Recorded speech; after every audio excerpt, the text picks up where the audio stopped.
Être une bonne personne. Est-ce qu'on t'a déjà dit que tu étais une bonne personne?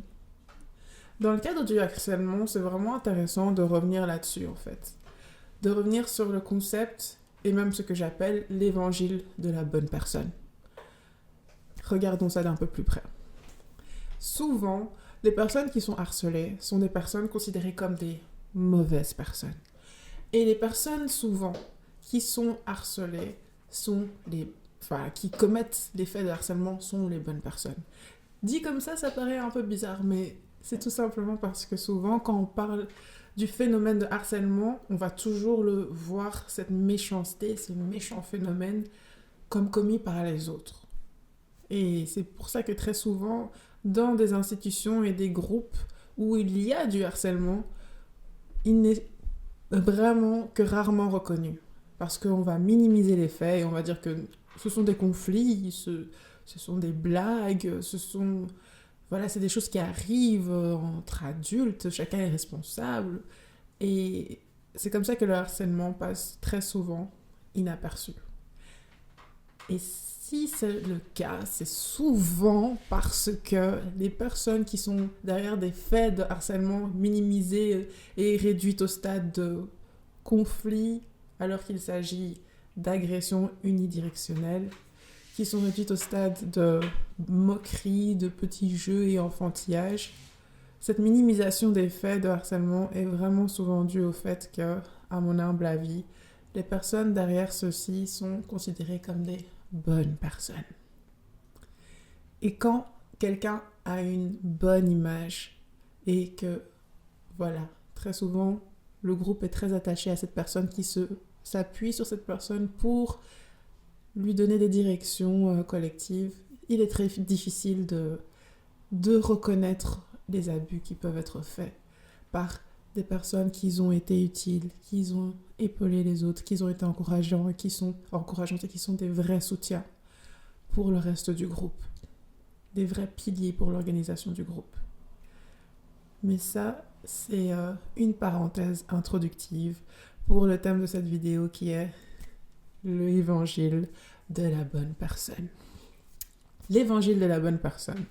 Quand j'ai pensé à l'idée de cette vidéo, ça s'est fait en fait parce que c'est un sujet que je voudrais traiter d'une manière un tout petit peu plus large que 1 minute et demie sur les réseaux comme Instagram et les contenus de courte durée. Et donc, c'est pour ça que cette vidéo voit le jour aujourd'hui et j'aimerais juste attirer ton attention sur le fait que, principalement, seul Dieu est bon. Comme la parole nous le dit, nous sommes tous pécheurs et celui qui dit qu'il n'a pas péché est un menteur. Donc, sans Christ pour être notre sainteté, sans Christ pour être notre justice, nous sommes tous, en fait, dotés d'une nature humaine mauvaise de manière inhérente dès la naissance. Par définition, être humain, c'est avoir cette mauvaise nature humaine. Maintenant, toute bonté qui pourrait être en nous vient, comme tout don bon et parfait, d'en haut. Comme la sagesse qu'on peut aussi demander lorsqu'on en manque, et à Dieu qui nous donne sans reproche. Donc, ici, il est vraiment, s'il y a une seule chose que tu peux retenir de cette vidéo, c'est que tu n'es pas une bonne personne. Je ne suis pas une bonne personne. Personne n'est une bonne personne à part Dieu. Mais le problème, c'est que quand nous commençons à attribuer le statut de bonne personne, eh bien, nous élevons, en fait, quelqu'un au-delà de toute reproche. Ça paraît fou ce que je dis, mais peut-être que la comparaison que je vais faire maintenant va te rappeler peut-être quelques réflexions de situation que tu as pu déjà entendre. Alors, récemment, je suis passée un petit peu... Récemment, j'ai pu regarder d'un peu plus près le concept de calvinisme, qui est un courant de pensée chrétienne qui me paraissait très éloigné de la modernité, de ce que nous vivons dans les églises. Mais je me suis rendu compte du fait que... Peut-être que non, en fait. Donc, le calvinisme est composé de 5 grands principes. En les passant en revue, tu verras que le parallèle avec l'évangile de la bonne personne est très rapidement établi. Alors, j'ai pris quelques notes. Donc, en fait, on va dire que d'une manière synthétique et très résumée, le calvinisme part du principe que Dieu, à travers le sacrifice de sa parole faite chair sur la croix, Jésus, a décidé d'élire certaines personnes pour le salut.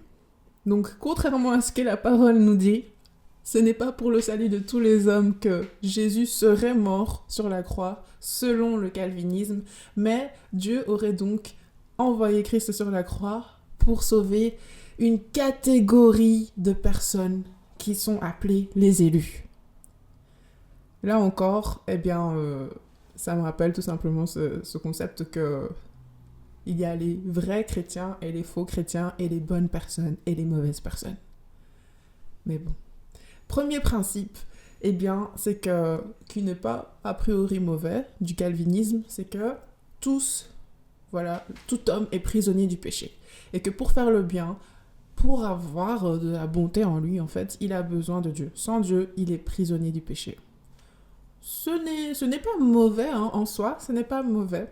Maintenant, ce que je trouve un petit peu bancal dans cette idée et ce concept, c'est que ça peut très facilement virer en fait à ce que le concept de bonne personne amène souvent avec des phrases telles que je ne suis qu'un humain, je suis imparfait. Et voilà, en fait, c'est souvent le genre de choses qui peut être dite dans des situations de harcèlement où une bonne personne a insulté, une bonne personne a eu un geste déplacé, des propos déplacés, mais dans le cas de figure où finalement ces faits sont véritablement avérés ou prouvés ou considérés avec sérieux, c'est le type de phrase que l'on peut entendre. C'est une bonne personne. Cela peut arriver. Tout le monde est humain. Mais le grand problème avec ce type de réflexion, c'est qu'il n'y a pas réellement de médiation en fait. Ce que l'on fait, c'est proposer un statu quo à la personne victimisée, parce que victime, ce n'est pas une identité, amen, avec laquelle on peut vivre et non survivre. Et donc, il n'y a aucune résolution en fait, dans le sens où on met face à une situation abusive qui a eu lieu et on déclare que la conclusion est de se dire que ce sont des choses qui arrivent. Il n'y a pas d'excuses présentées, il n'y a pas de conversation avec les deux parties pour pouvoir amener une forme de sensibilisation qui fait que on peut dire que l'intégrité de la personne qui a été touchée a été reconnue dans le cadre de ce couac ou de cette forme de harcèlement qui a eu lieu. Donc, le principe de dire que je ne peux pas m'empêcher de pécher, je suis une mauvaise personne, je suis une bonne personne qui fait des mauvaises choses, le fait d'avoir déjà ce statut de bonne personne, en fait que il n'y aura pas vraiment, en fait, de changement au final.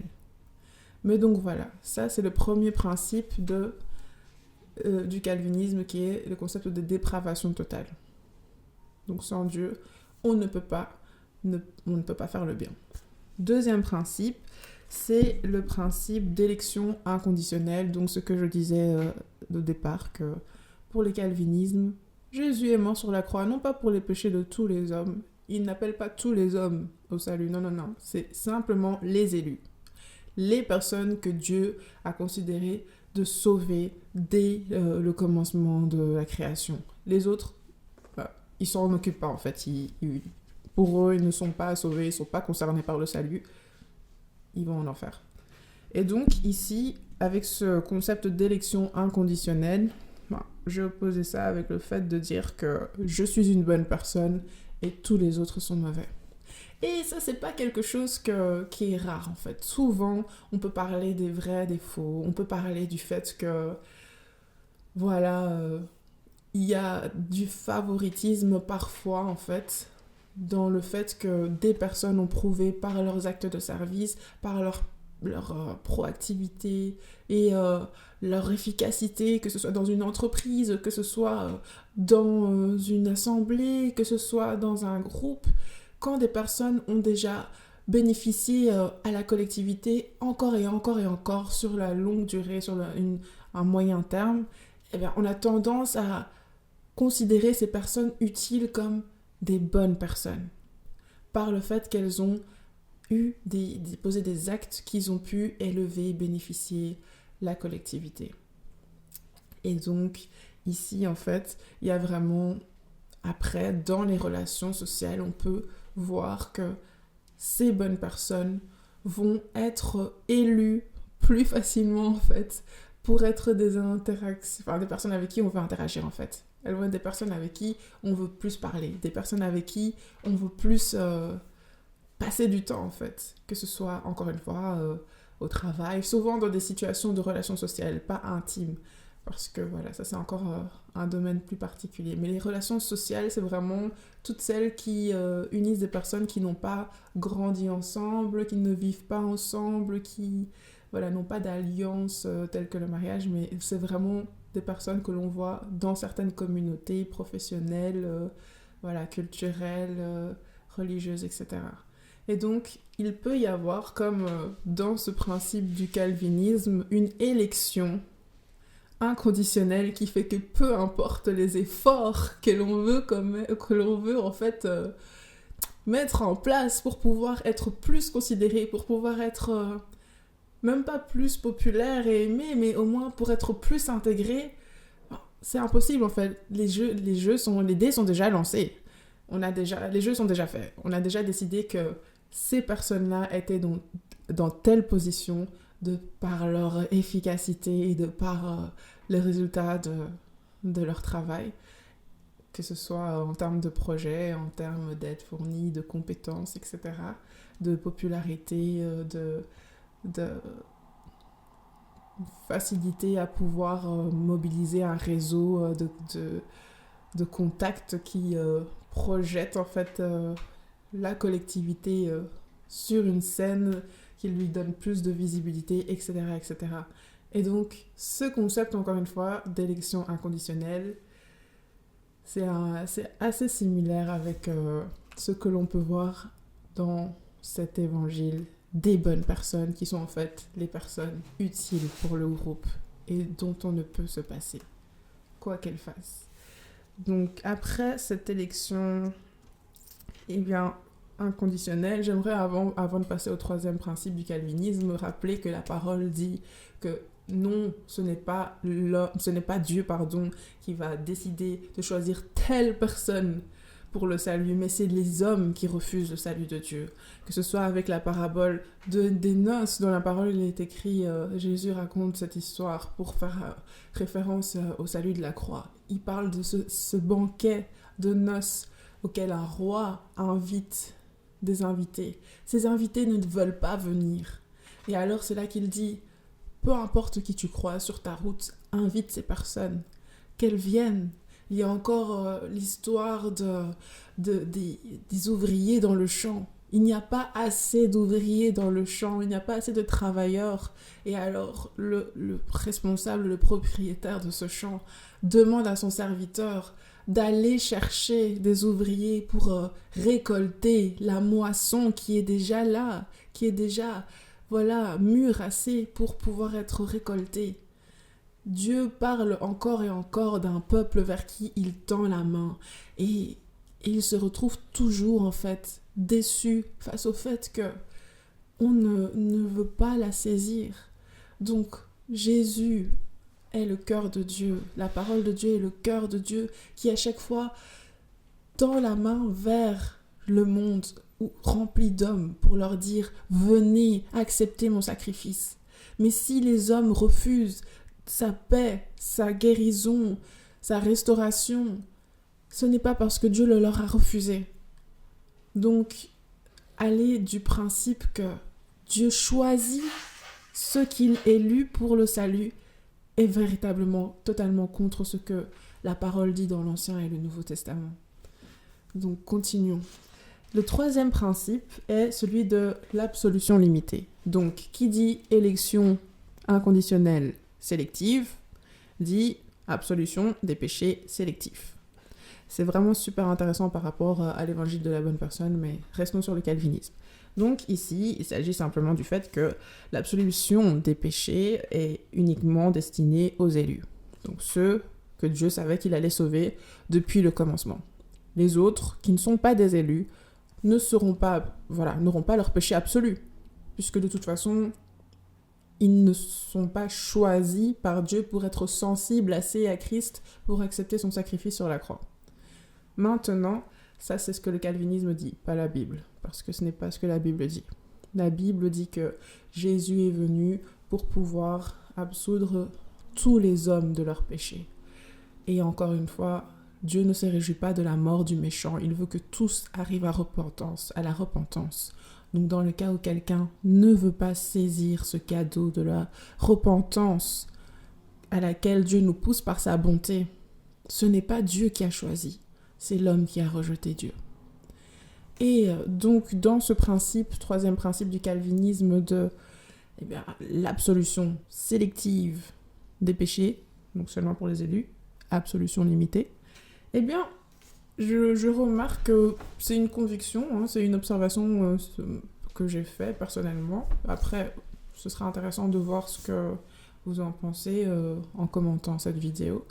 J'ai remarqué qu'à partir du moment où une personne a une certaine légitimité dans le groupe, que ce soit dans la famille, que ce soit au travail, que ce soit... Oui, j'ai dit que la famille c'était particulier, mais je voulais dire famille nucléaire. Maintenant, on peut parler de la famille dans un ensemble plus grand. Donc, que ce soit au niveau de quels que soient les groupes en question, quand quelqu'un est considéré qu'il est une bonne personne et qu'il est utile, en résumé, je pense que c'est vraiment un synonyme. C'est une personne utile. C'est une personne utile émotionnellement, organisationnellement, financièrement, socialement, voilà. Et donc, quand cette personne utile, cette bonne personne, c'est vraiment pour montrer comment est-ce que l'homme est véritablement centré sur lui-même. Pour évaluer la bonté de quelqu'un, c'est vrai. Il regarde au fait que cette personne lui a fait du bien. Pourtant, cette personne peut vraiment faire du mal aux autres. Mais comme cette personne m'a fait du bien, je lui serai loyal. Et donc, je fermerai les yeux sur ces écarts. Et c'est là où je vois vraiment un parallèle avec cette absolution sélective du péché. Parce que si jamais une autre personne avait, par exemple, mis la main aux fesses à quelqu'un, une autre personne considérée comme, n'étant pas autant utile, n'étant pas aussi connue, etc., je ne sais pas, une personne un peu plus éloignée, on va dire, émotionnellement, relationnellement, si elle mettait la main aux fesses à quelqu'un, on serait outré, on serait au branle-bas le combat en train de soulever toutes les possibilités de mise en place de sanctions. Mais dans le cas où la personne qui met la main aux fesses, c'est, mettons, on va dire, le père de famille jovial avec qui on mange tous les midis, qui nous a raconté sa vie, qui nous a raconté ses épreuves, qui nous a soutenus dans nos propres épreuves, et voilà, et qui est un soutien moral et émotionnel pour nous, et que nous connaissons, et dont nous savons que c'est une bonne personne. Imaginez cette personne qui vous a soutenu, cette personne qui est un soutien émotionnel et affectif important pour vous à travers les années. Si cette personne que, de facto, vous considérez comme une bonne personne, met la main aux fesses d'une femme, mettons une femme aussi peut-être que vous n'appréciez pas forcément ou que vous ne connaissez pas de près, est-ce que vous considéreriez cette situation de la même manière que si c'était la personne à qui vous ne parlez jamais qui avait mis la main aux fesses de quelqu'un? Et encore faut-il que cette personne à qui on a mis la main aux fesses soit une personne proche ou non de vous. Si c'est votre fille ou si c'est votre sœur, ce serait peut-être différent avec une situation où il s'agirait vraiment de quelqu'un que vous croisez, à qui vos contacts se limitent à des bonjours et au revoir. Et donc, dans ce principe du calvinisme, le troisième, de l'absolution limitée des péchés, bon, moi je trouve en tout cas qu'il y a un vrai parallèle par rapport à cet évangile de la bonne personne. Parce que ici, dans le cas de fautes commises par des personnes qui sont des bonnes personnes, bah, on aura tellement en fait de témoignages de personnes qui vont les encenser et seront contents de leur présence là où elles ont été, etc. Bah, quand ils commettent des écarts, les phrases comme « je suis imparfait » et les phrases comme voilà, c'est une erreur de parcours, ça arrive, bah, c'est contrebalancé par toutes ces choses positives que cette personne a faites en fait. Et le problème avec cet évangile de la bonne personne ou des bonnes personnes, ou même pour soi-même, je suis une bonne personne, c'est qu'il n'y a pas de remise en question, encore une fois. Il n'y a absolument pas de remise en question réelle parce qu'on part de l'état des lieux fixé que c'est une bonne personne en fait. Donc, limite, il n'y a pas d'abus. C'est juste, une incompréhension. J'allais dire un compromis, mais c'en est un en quelque sorte. C'est juste une incompréhension. Il n'y a absolument pas ni de harcèlement, ni d'abus, ni d'intention malicieuse. C'est vraiment... c'est juste pas de chance, quoi. Juste un hasard qui a mal fait les choses. Et donc, j'aimerais vraiment, à travers cette vidéo, vous montrer la manière dont ce concept de bonne personne peut occulter le discernement qui nous est donné. Parce que malgré le fait que nous avons des liens forts de loyauté affectifs avec nos proches, que ce soit dans notre famille, que ce soit dans nos entreprises, que ce soit dans nos assemblées, rien ne doit nous faire oublier le fait que le nom de Jésus vient en premier. Et que lorsqu'il y a quelque chose à discerner, ce n'est pas sur base de l'intelligence des hommes qu'on le discerne, mais c'est sur base de la parole et en voyant son prochain d'une manière égalitaire. Oui, c'est vrai, quelqu'un peut plus faire ses preuves que quelqu'un d'autre. Quelqu'un peut avoir objectivement l'air plus fiable que quelqu'un d'autre. Mais ce n'est pas pour ça que lors de situations de suspicion de harcèlement ou de plainte, il faut s'arrêter à considérer l'historique de ce qu'il y a eu de positif d'un côté de la balance plutôt que de l'autre. Parce que lors de cas de suspicion de harcèlement, de cas de suspicion d'abus, nous sommes face à deux intégrités. Et Dieu veut que nous puissions en fait agir d'une manière où les deux parties sont traitées en tant qu'égaux et où les deux paroles ont autant de poids l'un que l'autre. Donc dans le cas par exemple d'une assemblée où, mettons, un aîné toucherait sans faire exprès la poitrine d'une femme, d'une sœur de l'église. Quand il y a une plainte qui arrive auprès des responsables, le tout n'est pas de dire que je connais cet aîné et ce n'était pas fait exprès. Et d'ailleurs, je trouve choquant le fait que tu oses parler de ça devant moi. Tu aurais juste dû voir que ce n'était pas fait exprès et passer à autre chose. Mais dans ce genre de situation, est-ce que les deux intégrités sont considérées avec autant de considération ? Non. Parce que il n'y a même pas de bienveillance, c'est juste un exemple, mais il n'y a même pas de bienveillance du côté de la personne qui s'est sentie, vilipendée, souillée en fait. Il n'y a absolument pas de ces situations que j'ai vécues, mais gloire à Dieu. Mais il n'y a vraiment pas en fait une considération qui fait qu'on se sent comme écouté, qu'on se sent considéré dans son intégrité. Au contraire, la démarche de venir se confier à un responsable pour arriver à une résolution ou juste un épanchement simplement, une mise au courant, cette démarche-là est vue comme une attaque et considérée avec suspicion, soupçon du mal pour protéger la bonne personne. Et ce concept de bonne personne, créé dans le cas d'abus, toujours ce vis-à-vis entre la bonne personne et ceux qui essayent de souiller la bonne personne. Aucune neutralité dans l'affaire et aucun discernement de Dieu. Parce qu'il ne s'agit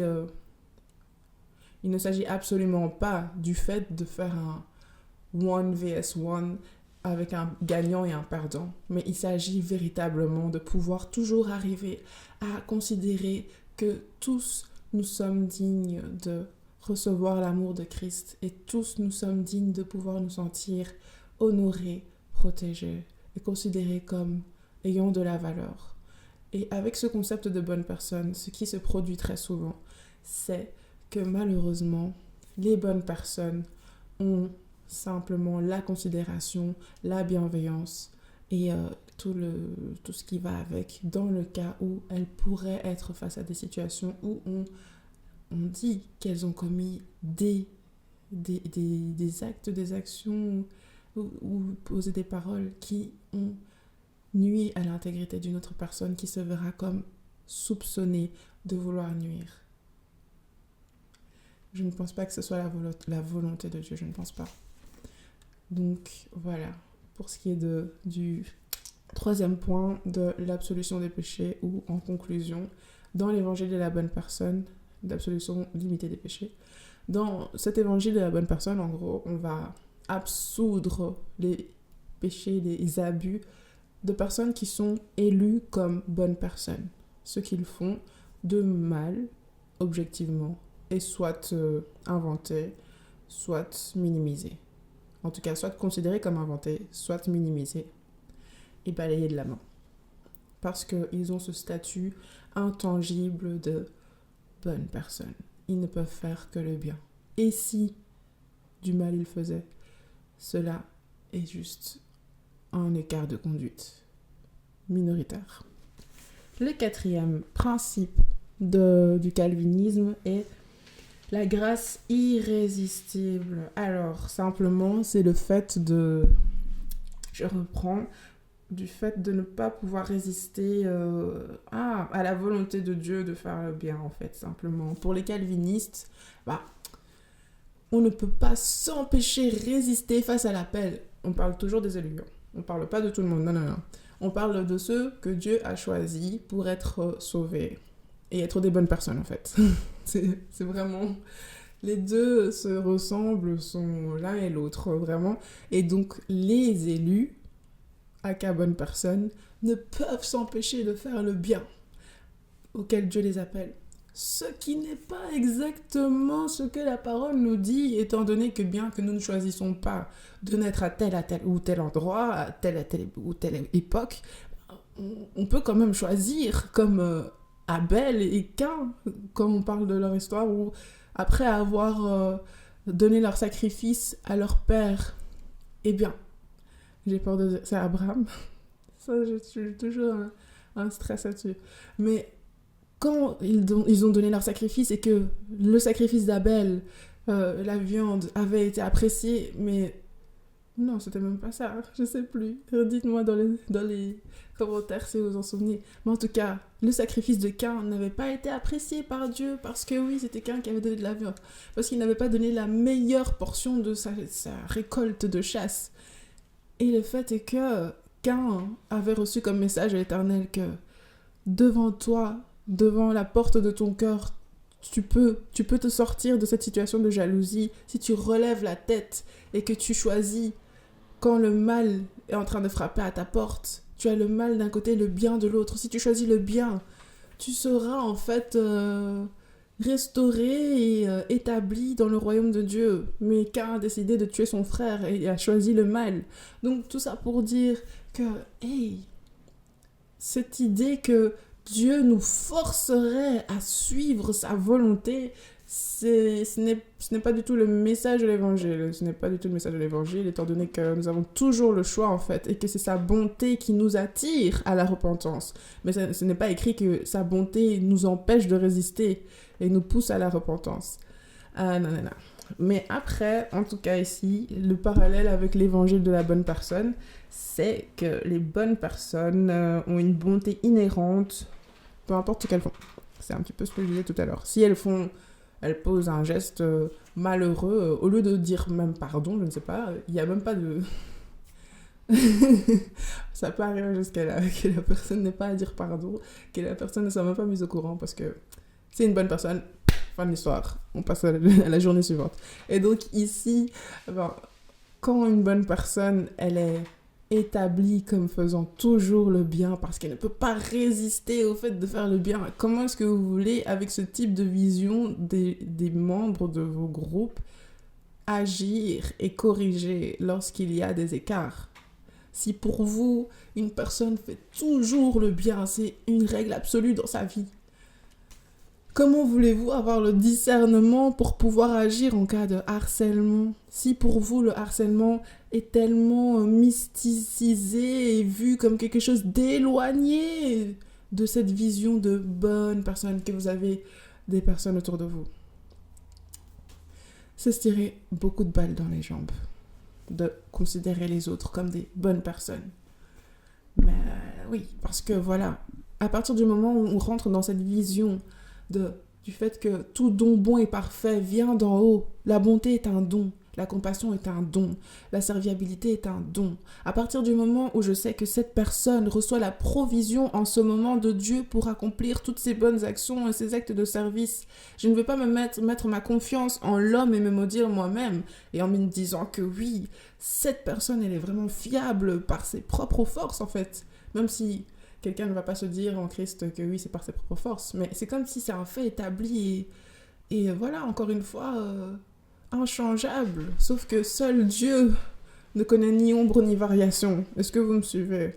Et donc le fait de comprendre que c'est un don qui vient d'en haut, la bonté, ça fait qu'on peut plus facilement accepter le fait que je dois corriger en fait. Dans le cas où il y a quelque chose qui ne va pas auprès de cette personne qui a fait preuve d'une bonté par la grâce de Dieu, par la grâce du fait que Dieu lui a donné d'accepter la provision de bonté, d'honnêteté, de serviabilité pendant tout ce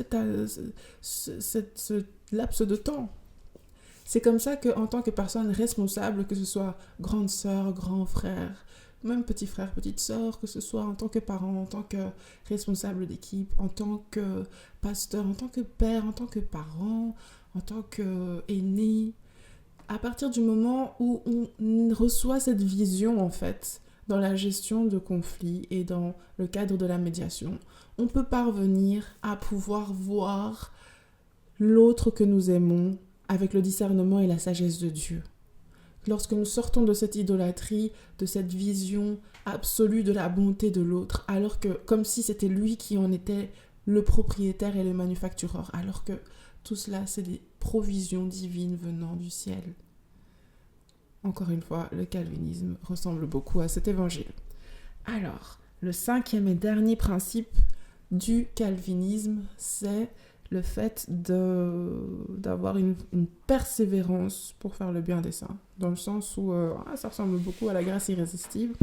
Mais voilà, ce que j'ai noté, c'est que c'est vraiment ça qui a créé beaucoup de critiques contre ce concept-là du calvinisme. Hein. Ça a été beaucoup critiqué, même si je pense qu'en Lousdé, beaucoup d'assemblées sont un peu dans cette vision-là. Parce que le concept de bonne personne est vraiment quelque chose qu'on peut retrouver beaucoup dans la communauté chrétienne. Et donc ce 5e principe est de dire que, voilà, une fois choisi par Dieu, le salut en principe ne peut pas se perdre, selon le calvinisme. Et donc il y a une persévérance continue pour faire le bien, une fois choisi. Donc une fois choisi par Dieu, l'omnipotence de Dieu ferait qu'il choisit telle personne. Je vais reprendre tous les principes pour faire le tableau complet. Donc sans Dieu, premier principe, c'est la dépravation totale. C'est impossible de pouvoir faire le bien. Et donc Dieu choisit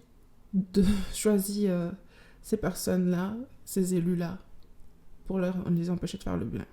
Donc ça c'est déjà le deuxième principe en fait. Il les choisit d'une manière inconditionnelle. On ne peut pas changer ça. C'est immuable. Donc, ils ne peuvent pas faire le bien sans Dieu, premier principe. Deuxième principe, Dieu les choisit d'une manière inconditionnelle et inchangeable, ces élus-là, pour être sauvés. Troisième principe, Dieu, en fait, absout des péchés, de leurs péchés, seulement ces élus-là, seulement leurs péchés à eux. Après, quatrième principe, Dieu les oblige à faire le bien, parce qu'ils sont élus, donc ils font le bien. C'est impossible d'y échapper. Ils ne peuvent pas y échapper. Ils sont obligés par Dieu. Et 5e principe, persévérance dans le bien, obligatoire aussi. Donc dès l'élection inconditionnelle vers jusqu'à la mort, ils font que le bien. Ils peuvent pas sortir de là, ils persévèrent là-dedans. Seulement les élus. Donc voilà. Moi je pense que le calvinisme c'est vraiment les élus, voilà, c'est l'évangile des bonnes personnes. C'est l'évangile des élus à être des bonnes personnes. Parce que c'est toujours cette idée d'immuabilité, absence de changement dans cette identité d'un bon absolu. Où s'il y a des écarts de parcours, voilà, des écarts de conduite, mais des erreurs de parcours, la personne est toujours sauvée, c'est toujours pardonné, au contraire des autres. Et il faudrait peut-être creuser un peu plus. Pourquoi est-ce que leur péché à eux serait pardonné au contraire des autres? Pourquoi? Et c'est tout le drame de la bonne personne quand elle fait des erreurs. Il y a un double standard en fait entre cette bonne personne à la bonne réputation qui peut sur les réseaux se poster en slip, peut aller en boîte, à avoir toutes ces choses qu'on recommande de ne pas faire avant le mariage, etc. Peut mentir, critiquer, insulter, mais c'est une bonne personne. Elle a une bonne image à cause du fait qu'elle appartient à une famille donnée, elle a un statut économique donné, elle a pu rendre certains services. Mais c'est beaucoup autour de tout ce qui est utilité au groupe que vraiment, encore une fois, ce statut se définit. Et donc cette personne, peu importe ce qu'elle fait, elle aura toujours d'une manière immuable ce statut de bonne personne. Mais après, voilà, il y a les autres. Et après, avec cette persévérance des saints, où Dieu, en fait, pousse... En fait, c'est vraiment des principes qui, à la limite, si on pouvait prendre ce qui est biblique, ça pourrait passer. Mais ce concept d'élection inconditionnelle et d'absolution des péchés limités, de grâce irrésistible, Dieu n'est pas le diable. Il ne va pas te forcer à faire le bien si tu ne veux pas. Et si tu es sauvé, c'est parce que tu as refusé le péché, et au lieu de refuser Dieu. Donc, ça va pas. Mais en tout cas, ici, le parallèle avec l'évangile de la bonne personne, c'est que, encore une fois, une bonne personne l'est toujours. Quels que soient les actes mauvais qu'elle peut poser, on passera toujours l'éponge dessus. Et donc voilà, c'est un petit peu ce parallèle que je voulais faire d'une manière plus élaborée que 1 ou 2, 3 minutes. Parce que c'est riche en fait de comparaisons, c'est riche d'évocations à des situations plutôt familières et plutôt quotidiennes. Et peut-être que la manière dont j'ai présenté les choses pourrait te paraître exagérée ou te paraître fausse.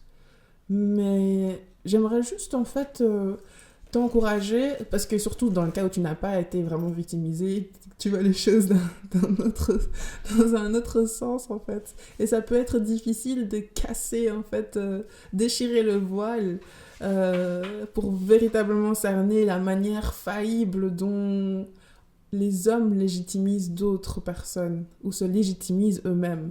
Mais ce concept-là en fait d'élection inconditionnelle et sélective du calvinisme ressemble vraiment beaucoup à la manière dont on peut élire à un statut de bonne personne de manière indéfinie, des personnes juste qui nous tiennent à cœur, que nous aimons, et après au final que nous pourrions même défendre dans peu importe quelle situation, dans le cas où leur intégrité était mise en doute, sans même savoir qu'est-ce qui s'est passé et les détails des affaires concernées.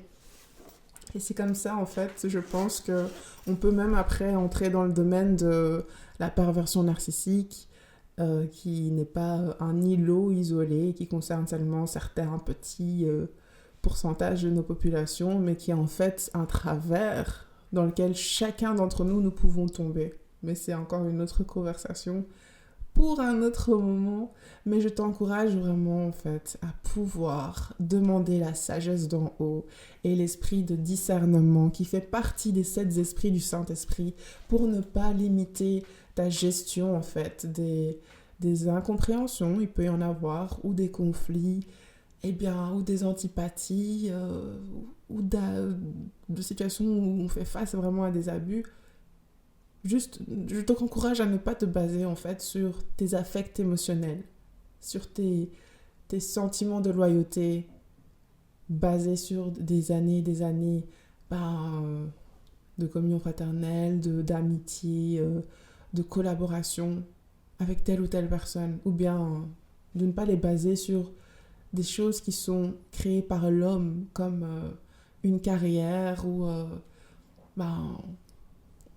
des accomplissements passés. Et je ne parle pas de travaux, de tâches professionnelles comme le fait d'établir un rapport sur telle ou telle chose, quoique même des professionnels peuvent faire des erreurs, des professionnels expérimentés. Mais je parle vraiment surtout de tout ce qui est sujet à, tout ce qui est interactionnel, tout ce qui est relation avec les autres. Voilà. Malheureusement, lors d'abus, malheureusement, c'est souvent ce principe de la bonne personne, je dis ce mot très, très souvent dans cette vidéo, qui est la base pour dire si... Bon, qui est la base pour dire que tel enfant ment dans le cas où il dit qu'il a été touché, ou que telle femme ment dans le cas où elle dit qu'elle a été touchée.